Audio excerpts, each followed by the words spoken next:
Amigos, vamos a darle caña a esto, ¿eh? La Atalaya. Octubre de 2021. ¡Vamos! Edición de estudio. Artículo de estudio número 40. El siguiente artículo se estudiará durante la semana del 6 al 12 de diciembre. Esta semana, es esta. ¿Qué Esta semana. es el verdadero arrepentimiento? Texto temático. He venido a llamar a pecadores para que se arrepientan.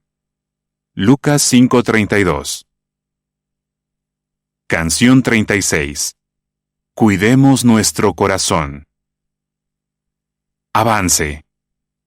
Estar verdaderamente arrepentidos significa más que simplemente decir que nos sentimos mal por un pecado que hemos cometido. Este artículo analizará el ejemplo del rey Acab, del rey Manasés y del hijo pródigo de la parábola de Jesús, para ayudarnos a entender qué es el verdadero arrepentimiento. También analizará qué cosas deben tomar en cuenta los ancianos cuando tienen que decidir si un hermano que ha cometido un pecado grave está arrepentido de verdad. Párrafos 1 y 2 pregunta: ¿en qué se diferenciaron Acab y Manasés? ¿Y qué preguntas responderemos?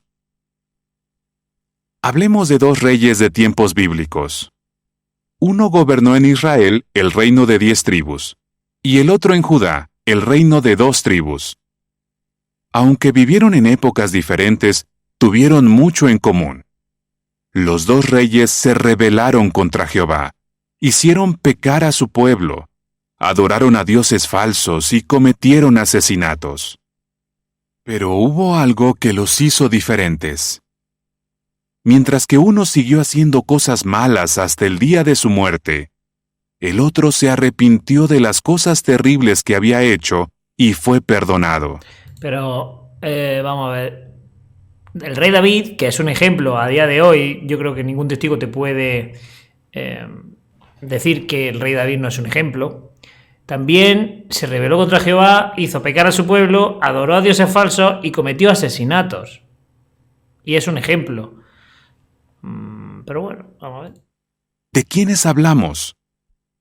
El rey de Israel se llamaba Acab, y el rey de Judá, Manasés. Las diferencias que hubo entre estos dos hombres nos enseñan muchas lecciones sobre una cuestión muy importante: el arrepentimiento. ¿Qué es el arrepentimiento y cómo se demuestra? Esto es algo que necesitamos saber porque todos queremos que Jehová nos perdone cuando pecamos. Para responder esas preguntas, analizaremos la vida de estos dos reyes y veremos lo que aprendemos de sus ejemplos. Después analizaremos lo que Jesús enseñó sobre el arrepentimiento. ¿Qué aprendemos del rey Acab? Párrafo 3 pregunta: ¿qué clase de rey fue Acab? Acab fue el 7º rey del reino de Israel. Se casó con Jezabel, que era hija del rey de Sidón, una nación próspera situada al norte. Puede que ese matrimonio le trajera riquezas a la nación de Israel, pero también dañó todavía más su relación con Jehová. Jezabel adoraba a Baal e hizo que Acab promoviera esa religión tan despreciable que fomentaba la prostitución en los templos y hasta el sacrificio de niños. Mientras esta mujer estuvo en el trono, todos los profetas de Jehová corrieron peligro. De hecho, mandó matar a muchos de ellos. Un artículo de la Acab Atalaya. fue peor a los ojos de Jehová que todos los reyes que hubo antes de él. Jehová estaba muy al tanto de todo lo que hacían Acab y Jezabel. Joder, pues mira que era Pero malo fue Acab, misericordioso. Porque para ser peor de que todos los reyes que hubo antes que él, hostia. Y bueno, lo del sacrificio de niños, pues como cuando un niño necesita sangre y el padre le dice que no se ponga sangre. Con su pueblo, y envió al profeta Elías para ayudarlo a cambiar antes de que fuera demasiado tarde. Sin embargo, Acab y Jezabel se negaron a escuchar. Bueno, yo creo que todos recordamos, o sea, de Acab, seguro que no tenemos una imagen, pero de Jezabel todos tenemos la imagen del libro de historia bíblica de Jezabel al lado de la ventana, la imagen del libro de historia bíblica es tan viva, tan poderosa realmente.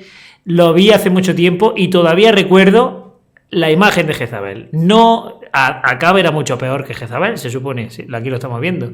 Y sin embargo, recuerdo más a Jezabel que a Acab gracias a la ilustración de mi libro de historias bíblicas. Para que veamos la fuerza, porque muchas veces dudamos, ¿no?, de la fuerza que puede tener una imagen, o bueno, es que usan imágenes, pero son imágenes que se te quedan en el subconsciente. Yo recuerdo perfectamente el libro de historias bíblicas, a Salomón partiendo el bebé, bueno, partiendo con la espada en alto, Moisés en los juncos, a Jezabel, y probablemente si me recuerdan algo, si me dicen algún personaje de alguna imagen, lo recuerdo perfectamente. Así que es importante. Párrafo 4 pregunta: ¿qué mensaje de condena recibió Acab y cómo reaccionó? Con el tiempo, la paciencia de Jehová se agotó. Envió a Elías para anunciarles a Acab y a Jezabel cuál sería su condena. Toda su familia sería exterminada. Las palabras del profeta hicieron sentir muy mal a Acab. De forma inesperada, aquel hombre arrogante se humilló. Párrafos 5 y 6 pregunta: ¿cómo sabemos que Acab no estaba arrepentido de verdad? Pues no lo sé, vamos a verlo.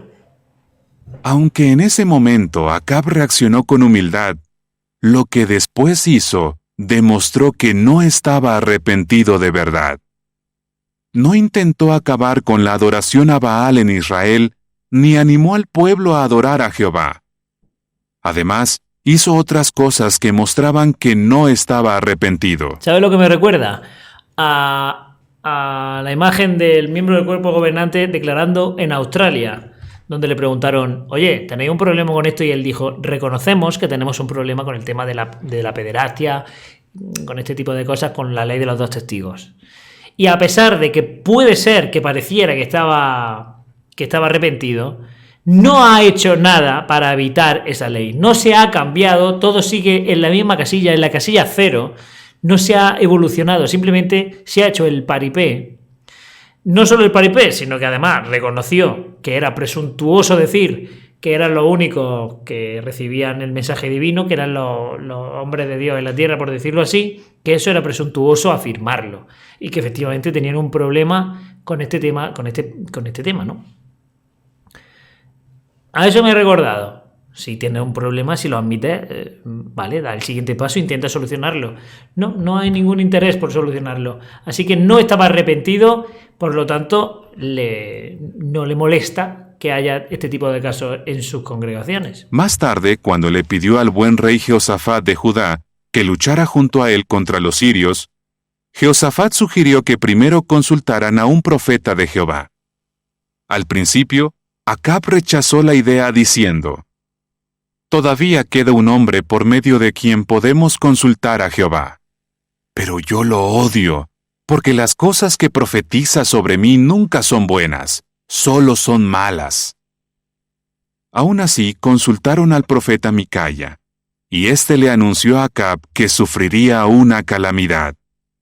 En lugar de arrepentirse y pedirle a Jehová que lo perdonara, el malvado rey Acab metió a Micaya en prisión. ¿Quién se acuerda de Micaya? La verdad es que es un nombre que no está en mi memoria, Micaya. Consultaron al profeta Micaya. ¿Quién eres? O sea, Micaya. Milena, luego me dices quién te ha dicho eso y yo te ayudo, ¿vale? Que a ver si os acordabais de él. La verdad es que no. Tampoco me acordaba mucho de Jehoshafat, pero me suena más Jehoshafat que Micaya. Aunque el rey encarceló al profeta de Jehová, no logró impedir que la profecía se cumpliera. Cuando fue a la batalla, lo mataron. Muy bien hecho. Las imágenes para los párrafos 5 y 6 muestran que, muy furioso, el rey Acab les ordena a sus guardias que metan en prisión al profeta Micaya. Este es Micaya. El Micaya. comentario dice: Tiene nombre de estuche. el rey Acab metió en prisión al profeta de Dios, lo que demostró que no estaba arrepentido de verdad. Luego Párrafo 7 pregunta: ¿qué dijo Jehová sobre Acab después de su muerte? Después de la muerte de Acab, Jehová dejó claro lo que pensaba de él. cuando el buen rey Josafat regresó sano y salvo a su casa, Jehová envió al profeta Jehú para que lo reprendiera por haberse aliado con Acab. Le dijo: ¿Crees que está bien que ayudes a los malos y ames a los que odian a Jehová? Segundo de las Crónicas 19, 1 y 2. Pensemos en esto. Si Acab se hubiera arrepentido de verdad, seguro que el profeta no lo habría incluido entre los malos y los que odian a Jehová.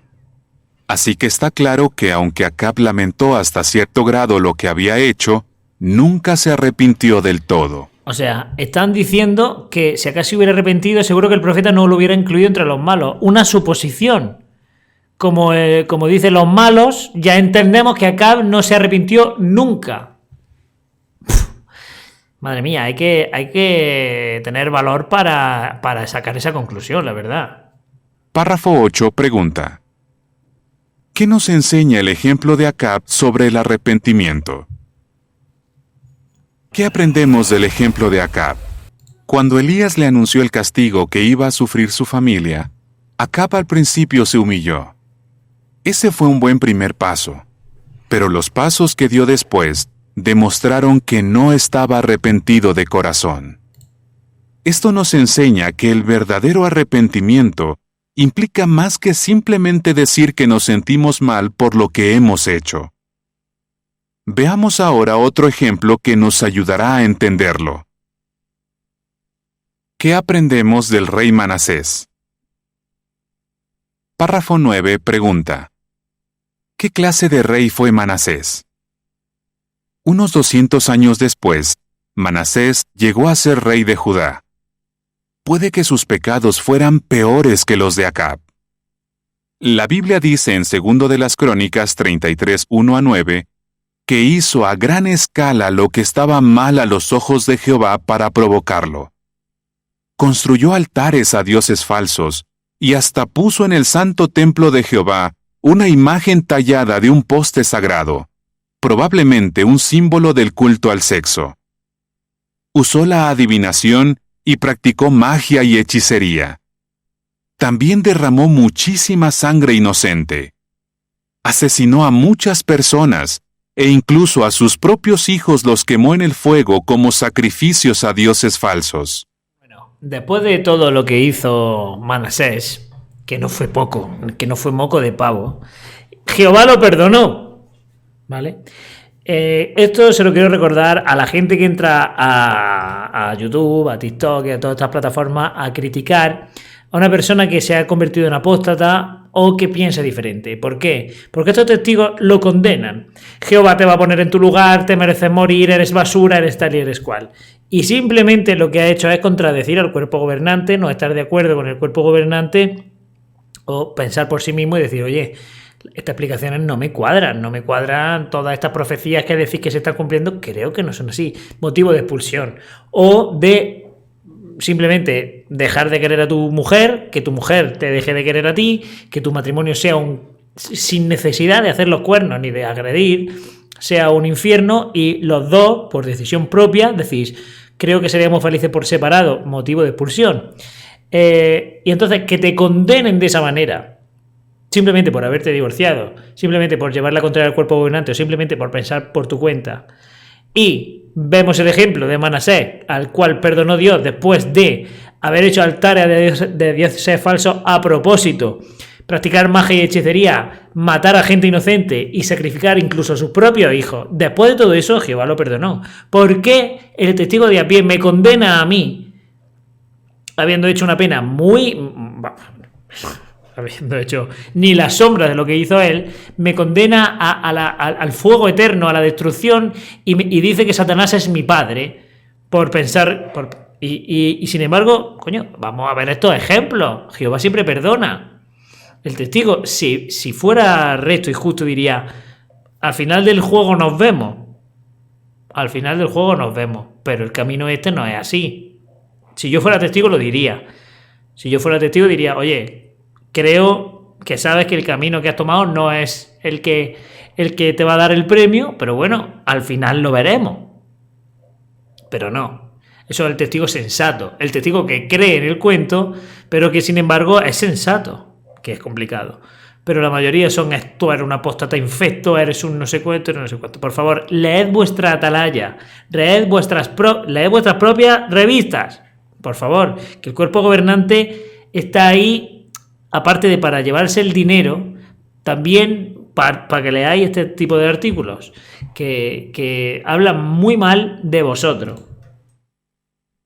Párrafo 10 pregunta: ¿Cómo disciplinó Jehová a Manasés y cómo reaccionó el rey?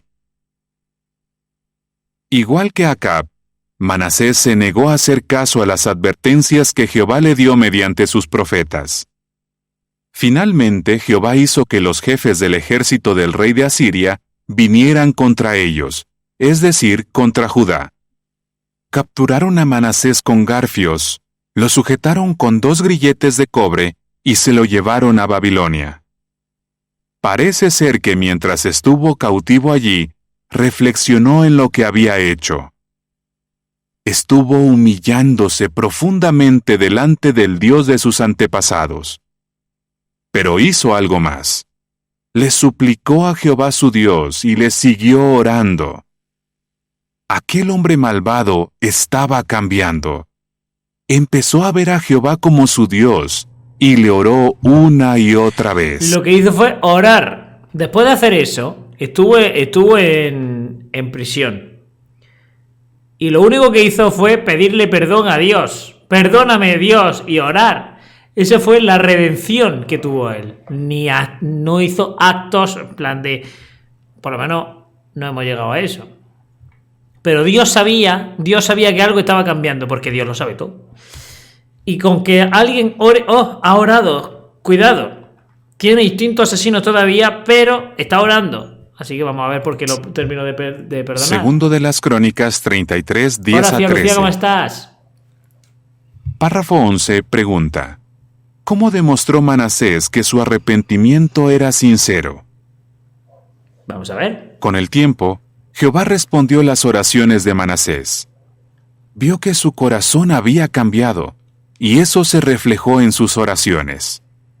Jehová se sintió conmovido por su ruego y lo devolvió a su reinado. Manasés se esforzó al máximo por demostrar que su arrepentimiento era sincero. Hizo lo que Acab no hizo nunca. Cambió su manera de actuar, luchó contra la adoración falsa y animó al pueblo a adorar a Jehová. Segundo de las Crónicas 33, 15 y 16 dice: Entonces quitó los dioses extranjeros y la imagen ídolo de la casa de Jehová, así como todos los altares que había construido en la montaña de la casa de Jehová y en Jerusalén, y mandó a arrojarlos fuera de la ciudad. Además, preparó el altar de Jehová y empezó a ofrecer en él sacrificios de paz y sacrificios de agradecimiento, y le dijo a Judá que sirviera a Jehová, el Dios de Israel. Vamos, que hizo, o sea, más que hacer, deshizo. Oro. Perdón, pero no hizo nada. Quiero decir, lo único que hizo fue recoger lo que ya había estado haciendo. Quitar a los dioses de la casa de Jehová, los altares que había construido, y en vez de decirle al pueblo que no adorara a Jehová a propósito, le dijo: bueno, venga, a adorarlo. Ya está. Ya está, pero tampoco es que dijera: madre mía, me despojo de mi reino para demostrar que realmente no me importa ser rey, sino que lo que me importa es servir a Jehová y que el reino quede en una segunda posición. No. Él no se despojó de nada, siguió en su cargo, todo ok, todo guay. Sin embargo, Jehová lo perdonó porque vio su corazón. A este hombre no le hicieron un comité para readmitirlo. Simplemente con que Jehová leyera su corazón fue suficiente. Por lo tanto, ¿qué aprendemos de esta pregunta que estamos haciendo?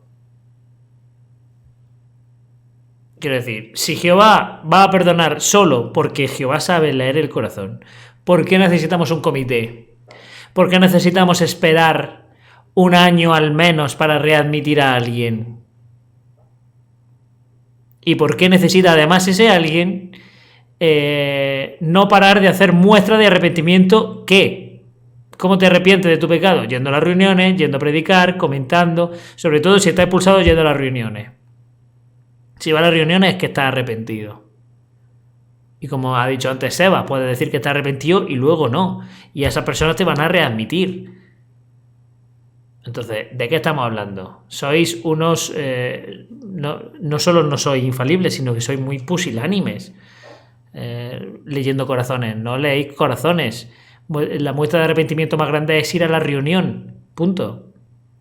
Entonces, este artículo, sí, para una persona normal, no adoctrinada y con una visión global, sería tirarle piedra al tejado a la propia Guachi. ¿Por qué? Porque estamos en el párrafo 11 y de aquí a nada, esto funciona así. Yo no lo he leído, pero esto funciona así. En los siguientes párrafos, cuando se extrapole al día de hoy, van a poner el ejemplo de lo que significa arrepentirse hoy. Y va a ser una contradicción con 4 párrafos más arriba. Si no, vamos a verlo. A ver qué tal dice. Seguro que necesitó fe y valor para hacer eso, pues durante décadas había sido una mala influencia para su familia, sus nobles y su pueblo. Pero ahora en su vejez, trató de reparar parte del daño que había hecho.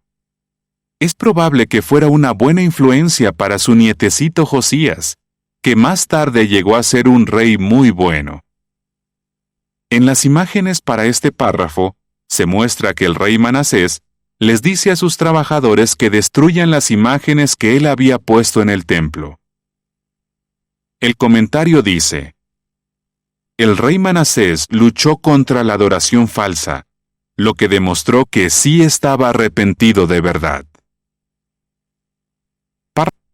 No como el del cuerpo gobernante, que no ha hecho nada para mover la ley de los 2 testigos o para intentar castigar de una manera ejemplar a los pedófilos y gente que hace realmente cosas muy malas dentro de la congregación. Saca artículo. Esto no pasa en el pueblo de Jehová. Tenemos una ley muy estricta en el pueblo de Jehová con respecto a esto. Saca artículo para los suyos, porque la gente de la calle no lee esos artículos, ¿no? Pero, mira, por ejemplo, Manasés por lo menos hizo algo. Hizo poco, pero hizo algo. Vosotros ni eso. Párrafo 12 pregunta: ¿qué nos enseña el ejemplo de Manasés sobre el arrepentimiento? ¿Qué aprendemos de Manasés? Él no solo se humilló, sino que oró, suplicó la misericordia de Jehová y cambió su manera de actuar. Además, hizo todo lo posible por reparar el daño que había hecho, y se esforzó por adorar a Jehová y ayudar a otros a hacer lo mismo. Su ejemplo le da esperanza hasta el peor de los pecadores. Es una prueba clara de que Dios es bueno y está dispuesto a perdonar. Quienes se arrepienten de verdad pueden obtener el perdón de Jehová. Párrafo 13 pregunta: ¿qué ejemplo nos ayuda a entender una lección muy importante sobre el arrepentimiento? Bueno, tengo que decir que este párrafo siempre era el que yo aprovechaba para ir al servicio. Yo calculaba 22. Pues salgo en el párrafo 11 o 12 al servicio. Ya vamos por el 13, así que ya tenía que haber ido al servicio. Así que como esto es el parón del servicio. El parón del servicio, amigos. Como hemos visto, Manasés hizo más que simplemente lamentarse por sus pecados. Esto nos enseña una lección muy importante. Para entenderla, pensemos en el siguiente ejemplo. Imaginemos que vamos a una panadería y pedimos un pastel, pero en vez de un pastel, nos dan un huevo. ¿Nos conformaríamos con eso? Claro que no. ¿Y si el panadero se justificara diciendo que el huevo es un ingrediente importante del pastel? Aún así, no nos bastaría. De manera parecida, Jehová le pide a quien comete un pecado que se arrepienta de verdad. Si la persona se siente mal por su pecado, hace bien, pues esa es una parte importante del arrepentimiento. Pero no basta con eso. Para ver qué más se necesita, analicemos una conmovedora parábola que Jesús relató. Bueno, voy a extrapolar el ejemplo de la panadería que nos acaba de decir. Imaginaos que hay un testigo de Jehová que dice, oye, la profecía de que habéis predicho, de que en 1914 iba a venir el fin. No, bueno, la entendimos de otra manera, pero 1914 es un año importante dentro de la profecía de millones que ahora viven no morirán jamás, porque hasta que cuando esta generación pase, la generación de 1914 morirá. Oye, han pasado 100 años desde la generación de 1914. Con el año 1914, ¿qué ha pasado? ¿Por qué no paráis de fallar profecía?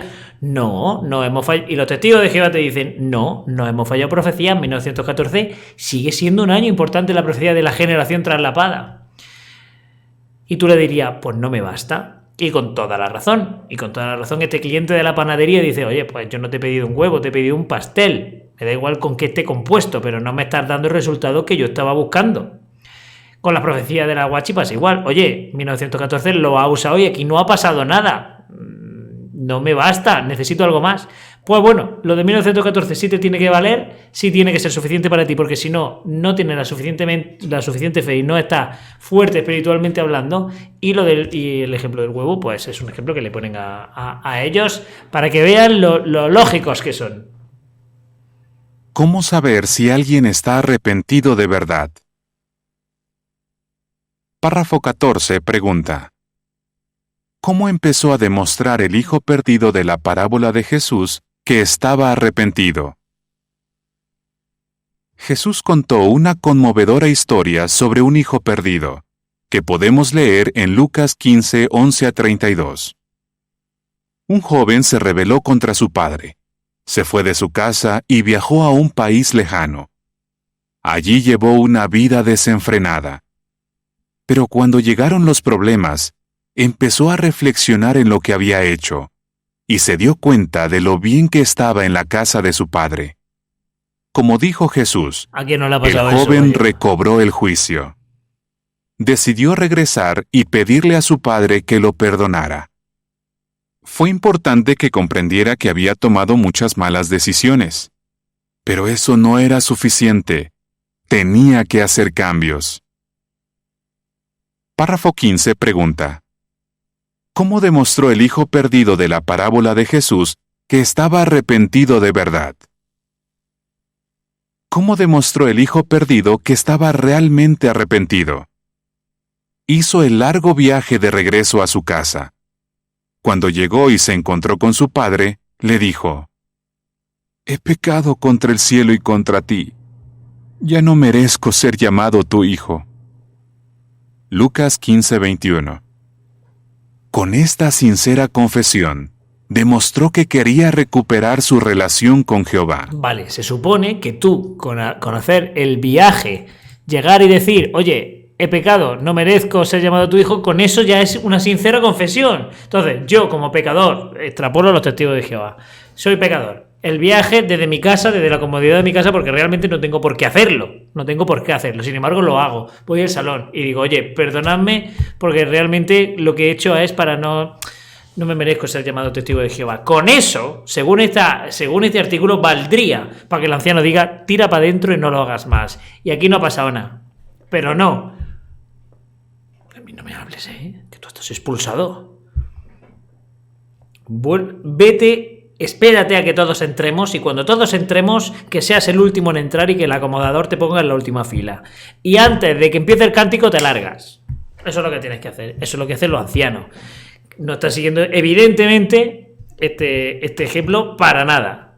Así que ya van varias veces dentro de este mismo artículo. Por eso digo que cuando alguien con sentido común lee este artículo es tirarle piedra al tejado de la Guachi. Se están tirando piedra a su propio tejado. Porque es que no están cumpliendo nada. Pero los adeptos lo entenderán. O sea, los adeptos tragarán y ya está.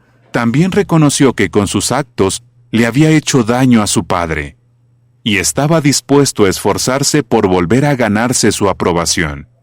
Con esta sincera confesión, demostró que quería recuperar su relación con Jehová. También reconoció que con sus actos le había hecho daño a su padre, y estaba dispuesto a esforzarse por volver a ganarse su aprobación, incluso a que lo trataran como a uno de sus trabajadores. Esta parábola es más que una historia conmovedora. Enseña algunos principios que pueden ayudar a los ancianos a determinar si alguien que ha cometido un pecado grave está arrepentido de verdad.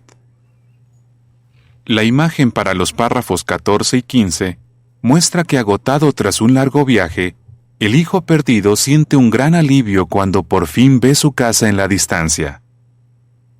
El comentario dice: cuando el hijo perdido recobró el juicio, hizo el largo viaje de regreso a su casa. Párrafo 16 pregunta: ¿por qué no es fácil para los ancianos determinar si alguien se ha arrepentido de verdad? No es fácil para los ancianos determinar si alguien que ha cometido un pecado grave está ahora arrepentido de verdad. ¿Por qué no? Porque ellos no pueden leer el corazón. Así que tienen que tratar de encontrar pruebas que indiquen que el hermano ha cambiado por completo y ahora odia lo que hizo. En algunos casos, puede que la persona haya pecado con tanto descaro que los ancianos que se reúnen con ella no estén convencidos de que su arrepentimiento sea verdadero. Pero bueno, si están guiados por Jehová, estarán convencidos. Quiero decir, ¿qué más da que ellos sepan leer el corazón o que no?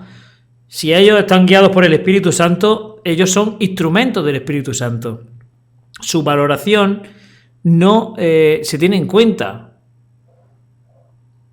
Si ellos son, ya digo, es que oramos para que el Espíritu Santo nos guíe, por lo tanto, tu apreciación humana, que está expuesta a fallos, queda en un lado.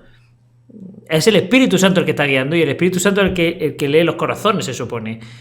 Me está diciendo que los ancianos no se guían por el Espíritu Santo, sino por su propio entendimiento y que por eso se pueden equivocar. No es lo que nos estaba vendiendo todo el rato.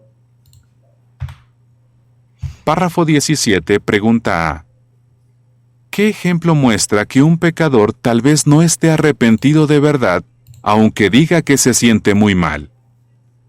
Pregunta B: ¿qué debe hacer la persona que está realmente arrepentida? Veamos un ejemplo. Un hermano comete adulterio durante muchos años.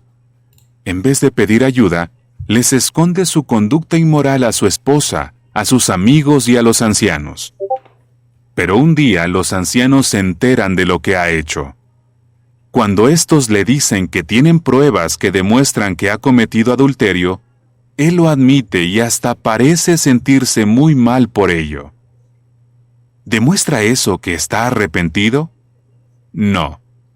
Sin duda, los ancianos necesitan ver algo más. Queda con ella, provócala y cuando te diga de irse a la cama le dices ¡no! Esta persona no cometió un único pecado en una ocasión aislada, sino que pecó gravemente muchas veces a lo largo de muchos años. Pero ¿y qué hizo el Manasés este? ¿Qué hizo? No hizo eso.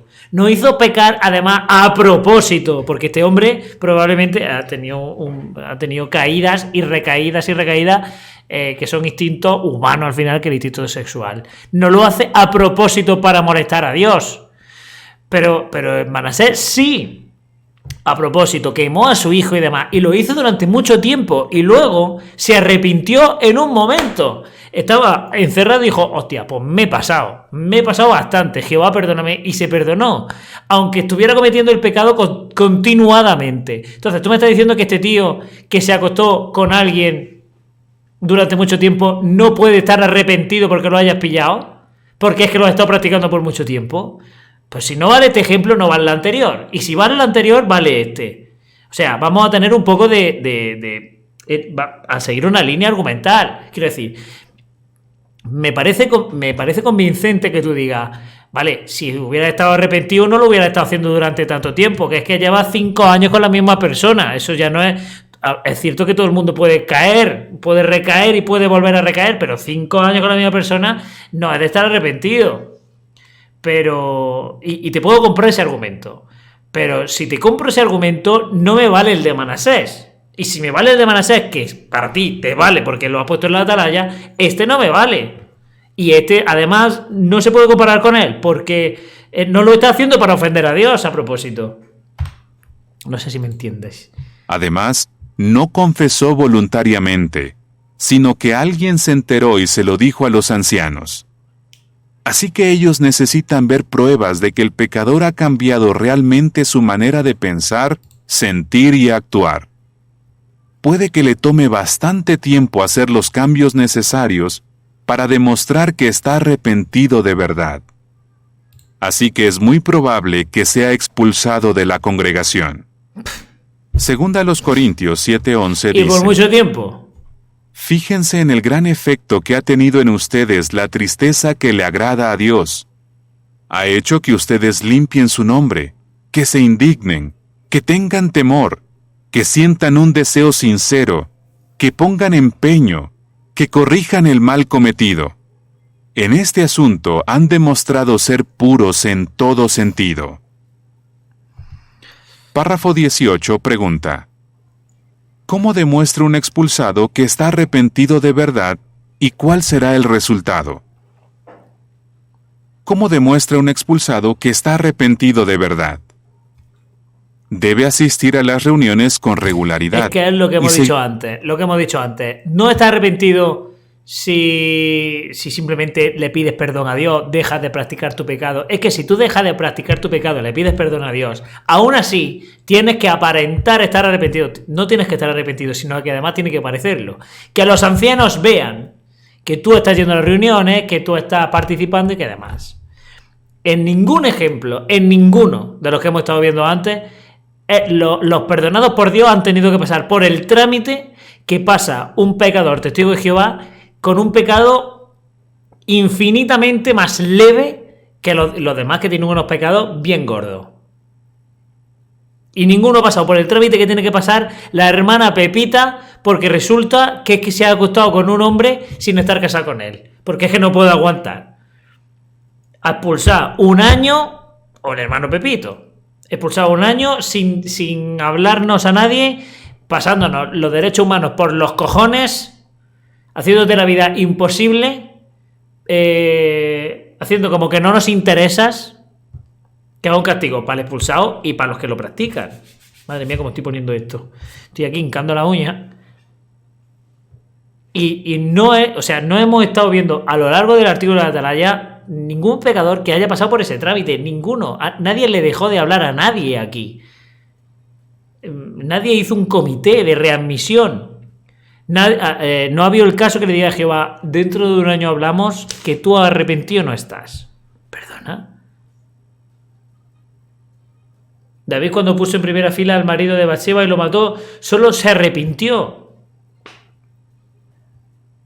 Ya está, no tuvo que pasar por ningún comité. Punto. Y luego, además, siguió siendo un viejo verde. O sea, que la historia de David no se acabó ahí. Se arrepintió y luego fue un viejo verde y luego se arrepintió, en fin. La montaña rusa del ser humano, ¿no, amigos? Ir el consejo de los ancianos de tener buenos hábitos de oración y estudio de la Biblia. También debe hacer todo lo posible para evitar las cosas que podrían llevarlo de nuevo a pecar. Si se esfuerza por reparar su relación con Jehová, puede estar seguro es que además, de que él aquí cuando dice estudio de la Biblia, no es estudio de la Biblia. Porque tú le vas a los ancianos y le dices: mira, que es que me he comprado la Reina Valera y la voy a estudiar. No se refiere a eso. No seáis tan ilusos como para pensar que las palabras estudiar la Biblia se refieran a estudiar la Biblia. No, en esta secta no es así. Estudiar la Biblia se refiere a estudiar los libros de la secta. Tú no te puedes comprar la Reina Valera ni le puedes pedir a tu amigo católico una Biblia para estudiarla por tu cuenta. No. Estudiar la Biblia no significa estudiar la Biblia. Cuando nos referimos a estudiar la Biblia significa estudiar el libro de la Watchtower que enseña a Dios de la Biblia. O que nos quiere enseñar realmente la Biblia. O escuchando al gran maestro. Eso es lo que se refiere por estudiar la Biblia. A ver si os pensáis que es que estudiar la Biblia es realmente estudiar la Biblia, por favor. Menudo insulto. Perdonará por completo, y de que los ancianos lo ayudarán a volver a la congregación. Claro está, los ancianos saben que cada caso es único, Así que analizan con cuidado cada situación claro que sí. y procuran no juzgar con dureza. Párrafo 19 pregunta: ¿qué tiene que hacer el pecador que está arrepentido de verdad? Como hemos visto, el pecador que está arrepentido de verdad no solo tiene que decir que se siente muy mal por lo que ha hecho, también tiene que cambiar su manera de pensar y de sentir, y demostrarlo con hechos. Lo vuelvo a repetir, me hago un poco cansino, pero es que, claro, son los párrafos que se cansinean. Si un pecador, si un adúltero está arrepentido de verdad, no solamente si tiene que decir que se siente mal, puede decirlo, pero sin embargo también tiene que demostrarlo con hechos. ¿Y cómo demuestra a alguien con hechos que está arrepentido de hacer adulterio? No volviéndolo a hacer, ¿vale? O sea, estoy muy arrepentido, no lo voy a volver a hacer. Si no lo vuelve a hacer, está arrepentido. ¿Qué pasa? Que ellos no se refieren a hechos, demostrarlo con hechos. Demostrarlo para ellos con hechos es que vayas a la reunión, que estudies sus publicaciones y que cuando te cruce un testigo se te escape una media sonrisita, como diciendo, ya mismo vuelvo, por favor, no me odiéis mucho que ya mismo voy a volver. Eso es demostrarlo con hechos. Además de, evidentemente, no practicar el pecado. Pero ningún ejemplo de lo que hemos estado viendo antes ha hecho eso, vuelvo a repetir. Debe abandonar su mala conducta y volver a obedecer las normas de Jehová. Para él, lo más importante debe ser recuperar su buena relación con Jehová. Así es. Vale, Ezequiel 33, 14 a 16 dice: y si yo le digo al malvado, sin falta morirás, pero él abandona su pecado y hace lo que es justo y recto, devuelve lo que ha tomado como garantía, y también devuelve lo que robó, y anda en los estatutos de vida al no hacer lo que está mal, sin duda seguirá vivo, no morirá. No se le tendrá en cuenta ninguno de los pecados que cometió. Por hacer lo que es justo y recto, sin duda seguirá vivo. No ha dicho que tenga que ir a la reunión. No, o sea, es que es un artículo que creo que el que tenga algo de lucidez, ya no digo que tenga una mente absolutamente prodigiosa, que tenga una mente preclara, que diga, hostia, es que lo veo todo. No, con un poquito te vas a dar cuenta de que este artículo no contradice a otros artículos, o no contradice lo que la Watchtower ha dicho otros años. Este artículo contradice a este artículo. Es que se contradice a él mismo. Entra dentro de un agujero negro donde tenemos una singularidad, un horizonte de sucesos. Es que realmente este artículo no sé, es tan rocambolesco que me está encantando, la verdad. Ayudemos a los pecadores a arrepentirse. Cuando vayas que alguien quiere acostarse con alguien, sujétale o cástralo químicamente, que eso siempre funciona. Párrafos 20 y 21 pregunta: ¿cómo podemos ayudar a alguien que ha cometido un pecado grave? Jesús explicó cuál era una parte importante de su ministerio al decir: he venido a llamar a pecadores para que se arrepientan. Lucas 5:32. Ese también debe ser nuestro deseo. Entonces, ¿qué debemos hacer si nos enteramos de que un amigo nuestro ha cometido un pecado grave? Matarlo. Si tratamos de ocultar su pecado, lo único que lograremos es hacerle daño a nuestro amigo. No. De todos modos, eso no va a servir de nada, pues Jehová lo ve todo. Bueno, podemos ayudar a nuestro amigo diciéndole que los ancianos quieren ayudarlo. O sea, puedes ayudar a tu amigo tirándolo a los pies de los caballos. A ver, amigos. Yo he visto a amigos míos pecar, o lo que consideramos pecar. Bueno, pecar, hacer las cosas mal, realmente. Y gracias a mi silencio, y al silencio cómplice de todos los que estábamos allí, gracias a eso tiene hoy una vida feliz. No solo un amigo, a varios. Y varios amigos a mí me han visto hacer cosas muy reprochables, y gracias a su silencio, pues he tenido la felicidad que ha alcanzado hasta donde ha durado. ¿No? Hasta que, bueno, pues la situación se ha quebrado por otra cosa, pero no sea por el silencio de mis amigos. Así que, lejos de hacerme daño, me ayuda. Y evidentemente esto es recíproco.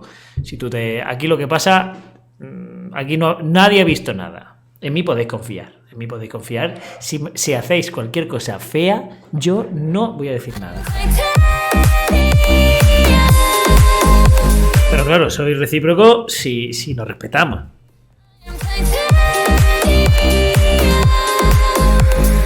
Pero aquí te está diciendo que la verdadera amistad es, oye, se lo voy a decir a los ancianos, que te van a ayudar. ¿Estás haciéndole los cuernos a tu novia? No te preocupes, no quiero que te vayan mal las cosas, lo que quiero es ayudarte, no quiero hacerte daño, así que se lo voy a decir a tu novia y verás que bien. Y todos ganamos. La lógica de la guachi. La lógica de la guachi. Le has cogido dinero a tu madre, ¿no? Lo que voy a hacer es una cosa, decírselo a tu madre. Te voy a ayudar. Te voy a ayudar, verás que bien. La lógica es impresionante. Amigos, menos mal que nos fuimos y que tenemos amigos de verdad que no nos van a traicionar. Y si no quiere confesárselo, debemos hablar nosotros con ellos. Milena, deja de discutir. Así demostraremos que de verdad queremos ayudarlo. Su amistad con Jehová está en juego. No, la que está en juego es nuestra amistad. La que está en juego es nuestra amistad. Es lo que ha dicho Darela. O se lo dices todos los días o se lo digo yo. Me está chantajeando. Es que la amistad con Jehová está en juego. No, la que está en juego lo que está en juego ahora mismo es tu cara. ¿Vale? Puede estar intacta o puede estar desfigurada de aquí a un minuto, como tú tengas huevo de decirse a los ancianos. Eso es lo que está en juego, ¿vale? Tú no piensas en la amistad con Jehová. Si la amistad con Jehová la puedo recuperar, pero tu ojo no lo vas a recuperar, amigo. El sentido del olfato lo vas a perder. Eso es lo que está en juego. Es que, de verdad. Así. Y 2 pregunta: ¿qué analizaremos en el siguiente artículo? Ahora bien, ¿y si alguien ha estado cometiendo un pecado grave durante mucho tiempo y los ancianos deciden expulsarlo? ¿Significa esto que no lo han tratado con misericordia? Pues probablemente. En el siguiente artículo analizaremos que Jehová disciplina con misericordia a los pecadores y cómo podemos seguir su ejemplo. ¿Qué respondería? ¿Qué nos enseña el ejemplo del rey Acab sobre el arrepentimiento? ¿Qué muestra que el rey Manasés estaba arrepentido de verdad? ¿Qué nos enseña sobre el arrepentimiento el hijo perdido de la parábola de Jesús? Nos enseña, amigos, que lo estáis haciendo mal desde el primer momento hasta el último.